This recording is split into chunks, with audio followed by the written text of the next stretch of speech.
शुरू अल्लाह का नाम लेकर जो बड़ा मेहरबान निहायत रहम वाला है। ए पैगंबर सल्लल्लाहु अलैहि वसल्लम, कह दो कि ए काफिरो, जिन बुतों को तुम पूजते हो उनको मैं नहीं पूजता, और जिस माबूद की मैं इबादत करता हूं उसकी तुम इबादत नहीं करते।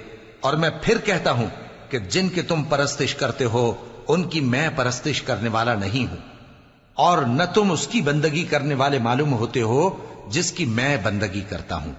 तुम्हारे लिए तुम्हारा रास्ता, मेरे लिए मेरा रास्ता।